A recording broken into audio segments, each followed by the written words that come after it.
আজকে রান্না করবো চাল কুমড়া বা জালি কুমড়া দিয়া কই মাছের ঝোল। তো আসসালামু আলাইকুম ভিউয়ার্স, আমি তানজিলা চলে আসছি তানজিলা ব্লগ পেজ থেকে। আজকের রেসিপিতে আপনাদের স্বাগতম। এটা রান্না করার জন্য আমরা প্রথমে নিয়ে নেবো কই মাছ। আমি এখানে নিয়ে নিছি হাইব্রিড কই মাছ, যেগুলোকে আমরা বিদেশি কই কয়া থাকি। আর নিয়ে নিছি চাল কুমড়, যেগুলা আমরা আমাদের ভাষায় কয়া থাকি কুমুর। এটাকে অনেকে জালি কুমড়ো বলে। আমি যেইভাবে কাইটা নিছি, তো কাইটা ধুয়ে পরিষ্কার করে নিছি। আমি প্রথমে এখন যেটা করব সেটা হচ্ছে যে কাইটা ধুয়ে রাখা মাছের মধ্যে সামান্য পরিমাণ লবণ, সামান্য পরিমাণ হলুদ এবং সামান্য পরিমাণ একটু মরিচের গুঁড়া ও একটু সামান্য পরিমাণ তেল দিয়া ভালোভাবে এটি মেরিনেট করে নেবো, মাখায় টাকায় নেবো যেন প্রত্যেকটি মশলা এর আশে ঢুকে যায়। এবং মাখানোর পরে এটি 2 থেকে 3 মিনিট রেস্টে রেখে দেবো। তো এরপরে কি করব, চুলার পর নিয়ে নেব একটি কড়াই। তো এই কাইলা কুচকুচা কড়াইয়ের মধ্যে আমি দিয়ে দেবো সয়াবিন তেল। এই কড়াইটা আমার খুব প্রিয়, আপনারা কেউ দিয়ে খাওয়া পছন্দ করবেন না, বাজে কমেন্টও করবেন না। তো তেল গরম হয়ে যাওয়ার পরে এর মধ্যে দিয়ে দেবো ওই যে মাখায় রাখা সেই মাছগুলা। আমি একে একে সেই মাছগুলো দিয়ে দিলাম। এখানে 3 পিস পরিমাণ মাছ আমি প্রথমে দিয়ে দিলাম এবং এই মাছগুলো খুব ভালোভাবে আমি ভাজা নেব, উল্টায় পাল্টায় খুব মশমশা করে। যেহেতু এই মাছগুলো একটু বিদেশি কই এবং এই মাছের মধ্যে একটু নরম ভাব থাকে, তাই একটু ভালোভাবে মশমশা করে ভাজা নেব।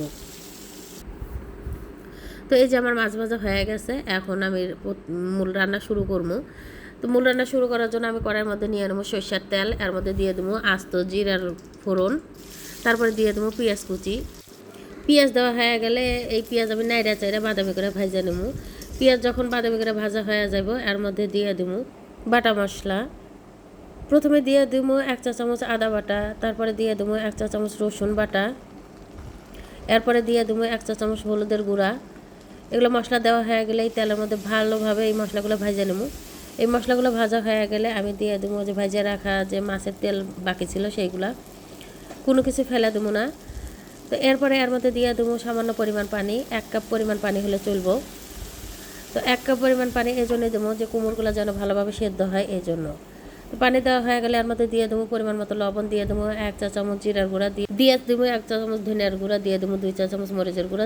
যে পরিমাণ ঝাল খায়, আমি যে পরিমাণ ঝাল খাই সেই মেজারমেন্টে আমি মরিচের গুঁড়া দিয়ে দিছি। এগুলো দেওয়া হয়ে গেলে আমি নাড়া চাড়া ভালোভাবে কষায় নেবো প্রায় 2 মিনিট। মশলা কষানো হয়ে গেলে এর মধ্যে দিয়ে দেবো চাল কুমড়া, দিয়ে ভালোভাবে নাড়া চাড়া আমি এটা ঢাইকা একদম লো আঁচে রান্না করে নেবো 5 মিনিট। এই যে নাড়াচাড়া হয়ে গেলে আমি ঢাইকা দিলাম এবং 5 মিনিট পরে ফিরে আসলাম। যখন এই যে তেলগুলা আমার একদম তরকারির উপরে উঠে যাবে, খুব সুন্দরভাবে কষা হয়ে যাবে, তখন এর মধ্যে দিয়ে দেবো আমরা যে গ্লাসে পানি খাই সেই গ্লাসের 1.5 গ্লাস পানি।